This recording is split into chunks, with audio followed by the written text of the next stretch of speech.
مریض ہوں میں نبی کے در کا، وہیں سے مجھ کو شفا ملے۔ ونعوذ بالله من شرور أنفسنا ومن سيئات أعمالنا، من يهده الله فلا مضل له ومن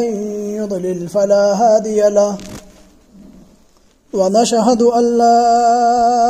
إله إلا الله وحده لا شريك له، ونشهد أن سيدنا وسندنا ونبينا وحبيبنا وشفيعنا ومولانا محمدا عبده ورسوله،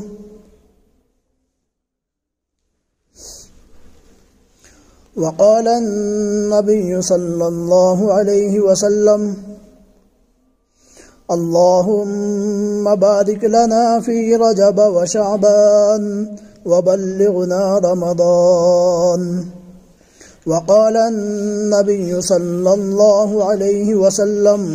شعبان شهري ورمضان شهر الله، أو كما قال عليه الصلاة والسلام۔ معزز دوستوں اور بزرگوں اور نوجوان ساتھیوں، شعبان المعظم کے ایام سے ہم گزر رہے ہیں، اور اس مہینے کی اور ان ایام کی فضیلت احادیث مبارکہ کے اندر نبی کریم علیہ الصلاۃ والسلام نے ارشاد فرمائی ہے۔ ان ایام کے اندر عبادت کرنا اور دنوں کے مقابلے کے اندر فضیلت رکھتا ہے، اور دنوں سے زیادہ فضیلت کا باعث ہے۔ پورے شعبان کے مہینے کے اندر صرف ایک دن کو خاص کر کے عبادت کر لینا، یہ کیا ہے، کوئی فضیلت نہیں ہے، بلکہ احادیث مبارکہ کے اندر پورے شعبان کے مہینے کے اندر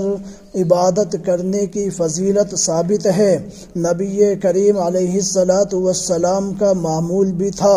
اور یہ جو شعبان المعظم کا مہینہ ہے، شعبان کا جو مہینہ ہے، یہ رمضان المبارک کا پیش خیمہ ہے، رمضان المبارک کا مقدمہ ہے، تاکہ رمضان المبارک کے آنے سے پہلے ہم رمضان المبارک کی مکمل تیاری کر لیں۔ اب کچھ دنوں کے بعد رمضان کا مہینہ شروع ہو جائے گا، اس لیے جتنی ضروریات ہیں، جو چیزیں ہیں رمضان المبارک کے مہینے کے اندر کرنے کی، ان تمام کو ہمیں چاہیے ہم رمضان کے آنے سے پہلے جو شعبان کے مہینے کے اندر کچھ ایام بچے ہیں، ان کے اندر اس تمام چیزوں کی تیاری کر کے ہم فارغ ہو جائیں، تاکہ رمضان المبارک کا جو مہینہ ہے ہم یکسوئی کے ساتھ، تنہائی کے ساتھ رب کی عبادت کے اندر گزار سکیں، رمضان المبارک کے اندر زیادہ سے زیادہ رب کی عبادت کر کے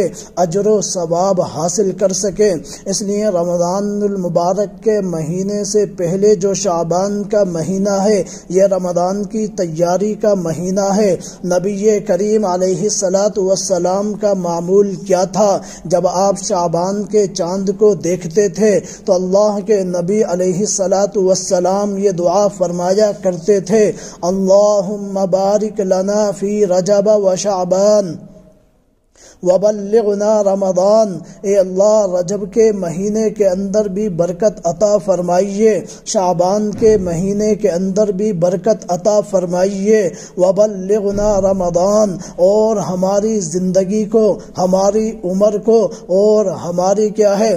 اس پوری زندگی کو اتنا لمبا کر دیجئے، اتنا زیادہ کر دیجئے، تاکہ ہم رمضان المبارک کے انوار اور برکات کو حاصل کر سکیں، اس سے فائدہ اٹھا سکیں۔ یہ نبی کریم علیہ الصلاۃ والسلام کا معمول تھا۔ احادیث مبارکہ کے اندر کیا ہے، نبی کریم علیہ الصلاۃ والسلام سے یہ دعائیں ثابت ہیں۔ اس کے بعد دوسرا معمول نبی کریم علیہ الصلاۃ والسلام کا کا معمول کیا تھا؟ جب شعبان کے چاند کو آپ دیکھ لیتے تھے تو اللہ کے نبی کیا کا معمول تھا؟ آپ کا طرز زندگی کیا ہے اور دنوں کے مقابلے کے اندر کیسا تھا؟ تو احادیث مبارکہ کے اندر آتا ہے نبی کریم علیہ السلام شعبان کے چاند کو دیکھنے کے بعد آپ علیہ السلام کثرت کے ساتھ روزے رکھا کرتے تھے، یعنی اور دنوں کے مقابلے کے اندر شعبان کے مہینے کے اندر آپ کا معمول روزے کثرت سے رکھنا تھا، زیادہ سے زیادہ روزوں رکھنے کا تھا، یہ آپ کا معمول تھا۔ اور اس کے بعد آپ علیہ السلام کی ایک حدیث مبارکہ کے اندر ہے، آپ نے لوگوں کو تعلیم کیا دی ہے، آپ نے حکم کیا دیا ہے کہ شعبان کے پورے مہینے کے اندر زیادہ سے زیادہ روزے رکھے جائیں۔ اس کی وجہ تاکہ رمضان المبارک کا جو مہینہ آ رہا ہے اس کے اندر جو روزے رکھنے ہیں فرض، ان کو کیا ہے پہلے سے تیاری ہو جائے، ایک عادت بن جائے، ایک معمول بن جائے، انسان اس کے لیے تیار ہو جائے۔ تو لہذا اس لیے نبی کریم علیہ السلام کا معمول تھا کثرت کے ساتھ شعبان کے مہینے کے اندر روزوں کو رکھنے کا تھا، لیکن آپ نے ایک حکم الگ سے اور دیا ہے کہ جب شعبان کے آخری ایام آ جائیں، یعنی 28، 29، 27 جب آخری دن ہو جائیں شعبان کے، تو لہذا اب روزہ نہ رکھو۔ اس کی وجہ کیا ہے؟ علماء نے دو وجہوں کو بیان کیا ہے۔ ایک وجہ یہ ہے کہ کیا ہے، انسان اگر شعبان کے آخری ایام کے اندر روزوں کو رکھے گا، اس کے بعد پھر رمضان کے پورے ماہ کے روزے بھی رکھنے ہیں، تو لہذا انسان کے جسم کے اندر، انسان کی قوت کے اندر کیا ہے کمزوری پیدا ہو جائے گی۔ اس لیے علماء فرماتے ہیں تو لہذا آخر ایام کے اندر روزوں کو چھوڑ دے۔ لیکن اس کے علاوہ ایک بہت اہم وجہ علماء نے یہ بتائی ہے کہ شعبان المعظم کے جو آخری ایام ہیں ان کے اندر اگر روزے کو رکھے گا تو لہذا اس کا نقصان کیا ہے؟ ایک تو اللہ نے رمضان المبارک کے پورے ماہ کے روزوں کو فرض قرار دیا ہے، اس کے بعد کیا ہے اگر بندہ شعبان کا کیا ہے آخری 30 یا 29 کا روزہ رکھ لے یا 28 کا بھی رکھ لے تو لہذا 30 دن وہ ہو جائیں گے اور 3 دن یہ ہو جائیں گے، کل ملا کر کے 33 دن ہو جائیں گے، یعنی 30 اور 3 دن کے روزے رکھے گا تو لہذا یہ ایسا ہو جائے گا جیسا کہ اس نے اپنی طرف سے کیا ہے فرض کے اندر اضافہ کیا ہے۔ تو لہذا اللہ اس بات کو پسند نہیں فرماتا ہے کہ کیا ہے کسی فرض کے اندر اپنی طرف سے اضافہ کیا جائے، اور اگر کیا ہے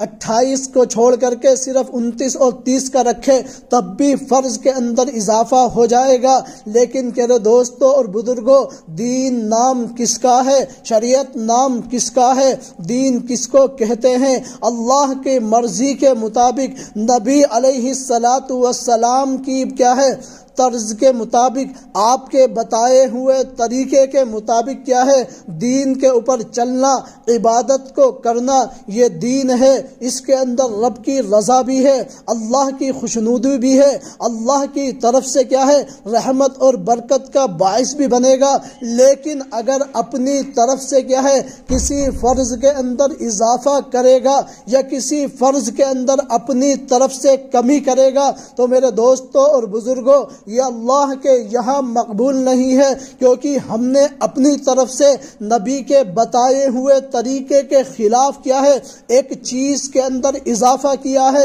اس لیے ایسی عبادتیں رب کو مقبول نہیں ہے۔ اس کے علاوہ نبی علیہ السلام نے کیا ہے شعبان کی فضیلتوں کو بیان کرتے ہوئے، رمضان کی فضیلتوں کو بیان کرتے ہوئے آپ لوگوں نے بھی سنا ہوگا کہ جب سحری کی جاتی جاتی ہے۔ تو لہذا کیا ہے، سحری کے اندر یہ ہے، عام طور سے نبی علیہ الصلاۃ والسلام کا حکم یہ ہے کہ اس کو آخر وقت تک کھایا جائے جب تک کہ صبح صادق نہ ہو، اور پھر کیا ہے، صبح صادق ہو جائے فوراً کھانے پینے کے معمول کو ترک کر دیا جائے، اس کو چھوڑ دیا جائے۔ یہ نبی علیہ الصلاۃ والسلام کی تعلیم ہے، لیکن ہمارا معمول یہ ہے، ہمارا طرز یہ ہے، ہم کیا کرتے ہیں، ہم افطار کے اندر زیادہ کھا لیتے ہیں، اس کے بعد سحری کو ہم ترک کر دیتے ہیں، 12-1 بجے تھوڑا بہت کھا کر کے ہم چھٹی کر دیتے ہیں۔ تو لہذا یہ طریقہ ہمارا شریعت کے خلاف ہے، یہ طریقہ ہمارا اپنا بنایا ہوا ہے، یہ طریقہ ہمارا نبی کی تعلیم کے خلاف ہے، کیونکہ نبی علیہ الصلاۃ والسلام کی تعلیم اور اللہ نے جو حکم دیا ہے کہ سحری کرو آخر وقت تک، تو لہذا اس کو آخر وقت تک کھانا یہ اب عبادت ہے۔ اگر کوئی بندہ سحری کو آخر وقت کی بجائے شروع کے اندر کر لے گا تو لہذا میرے دوستوں اور بزرگوں، اس نے دین کے اندر اپنی مرضی کے مطابق عمل کیا ہے، یہ اللہ کو مقبول نہیں ہے۔ اسی طریقے سے روزہ نام کس کا ہے؟ روزہ نام ہے صبح صادق سے لے کر کے غروب آفتاب تک کھانے پینے کی چیزوں کو چھوڑنا، کیا ہے، اس کا نام روزہ ہے۔ لیکن کیا ہے، نبی علیہ الصلاۃ والسلام نے روزے کے افطار کے سلسلے میں ہمیں حکم کیا دیا ہے کہ جیسے ہی غروب ہو جائے فوراً روزے کو افطار کر لیا جائے، اب زیادہ انتظار نہ کیا جائے۔ یہ نبی علیہ الصلاۃ والسلام کی تعلیم ہے، آپ کا حکم ہے، آپ کا عمل ہے۔ تو لہذا اگر کوئی بندہ کیا ہے، غروب ہونے کے بعد مزید کیا ہے انتظار کرتا ہے، روزے کو افطار نہیں کرتا ہے، تو اس نے اپنی طرف سے دین کے اندر کیا ہے اضافہ کیا ہے۔ اللہ نے تو غروب تک کیا ہے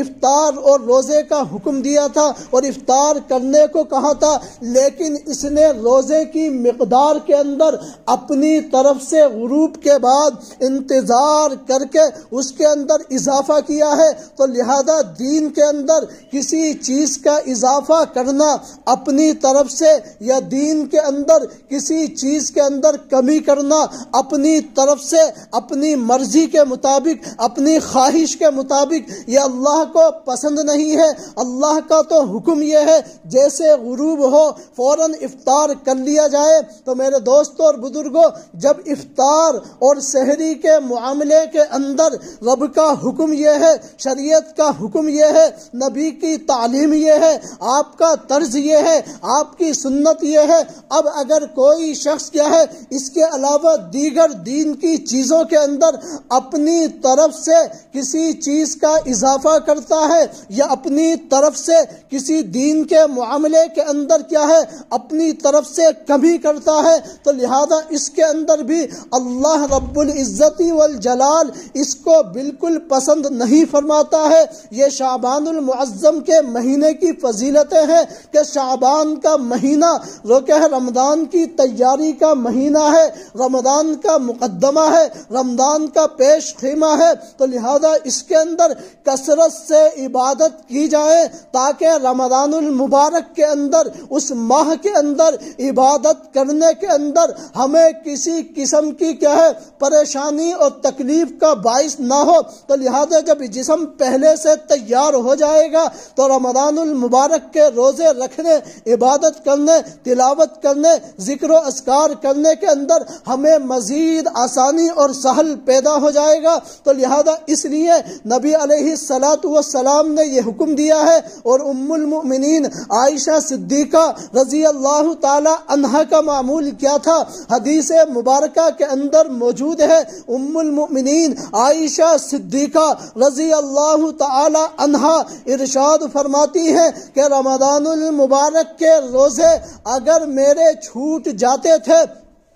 جسمانی بیماری کی وجہ سے، یہ جسمانی تکلیف کی وجہ سے، تو لہذا کیا ہے میں ان روزوں کی جو قضا کیا کرتی تھی وہ رمضان المبارک کے مہینے کے روزوں کی جو قضا ہے پورے سال کے اندر صرف شعبان کے مہینے کے اندر ان روزوں کی قضا کیا کرتی تھی۔ اس کی وجہ یہ تھی کہ ایک تو یہ ایام فضیلت والے ہیں، دوسرے اس لیے کہ آپ علیہ السلام ان ایام کے اندر کثرت کے ساتھ روزے رکھا کرتے تھے، تو لہذا آپ علیہ السلام بھی کیا ہے روزوں سے ہوا کرتے تھے، اور میں بھی ان ایام کی قضا کیا ہے انہی ایام کے اندر کیا کرتی تھی، تو لہذا اس لیے کیا ہے مجھے کوئی تکلیف کوئی پریشانی نہیں ہوا کرتی تھی۔ یہ شعبان المعظم کے مہینے کی فضیلتیں ہیں، لیکن ہمارا معمول یہ ہے ہم کیا ہے شعبان المعظم کے مہینے کے اندر اتنی فضیلت والے اتنی برکت والے یہ ایام چل رہے ہیں جن سے ہم گزر رہے ہیں، لیکن ہمارا معمول بالکل غفلت کا ہے۔ اس کی وجہ یہ ہے ہم دین سے دور ہیں، دین سے دوری ہے، علماء سے دوری ہے، اس لیے ہمیں قدر نہیں ہے کہ ان ایام کی فضیلت کیا ہے۔ نبی علیہ السلام تو کیا ہے رجب کے چاند کو دیکھنے کے بعد رمضان المبارک کے مہینے کے لیے کیا ہے اور کیا ہے شعبان کے اندر برکت کو رجب سے مانگنا شروع کر دیتے تھے۔ اللہم بارک لنا فی رجب، اے اللہ رجب کے مہینے کے اندر بھی برکت عطا فرما، وشعبانہ اور شعبان کے مہینے کے اندر بھی ہمارے لیے برکت عطا فرما، وبلغنا رمضان، اور ہماری زندگی اتنی بڑھا دیجئے اتنی لمبی کر دیجئے کہ ہم رمضان المبارک تک پہنچ سکیں، ان کے اندر عبادت کر سکیں، ان ایام سے فائدہ اٹھا سکیں۔ میرے دوستوں اور بزرگوں، یہ حدیث مبارکہ کے اندر آپ کے معمولات تھے۔ اس کے علاوہ ایک روایت ہے نبی علیہ السلام نے ارشاد فرمایا ہے شعبان شہری و رمضان شہر اللہ، کہ شعبان المعظم کا جو مہینہ ہے یہ میرا مہینہ ہے، اور رمضان المبارک کا جو مہینہ ہے یہ اللہ کا مہینہ ہے۔ تو اللہ کے نبی علیہ السلام نے شعبان کی نسبت اپنی طرف کی ہے، تو لہذا نبی نے اپنی طرف جب نسبت کی ہے تو لہذا اس کی فضیلت کتنی ہوگی ہمیں اندازہ نہیں ہو سکتا، اور نہ ہم اندازہ لگا سکتے ہیں۔ اور رمضان کی نسبت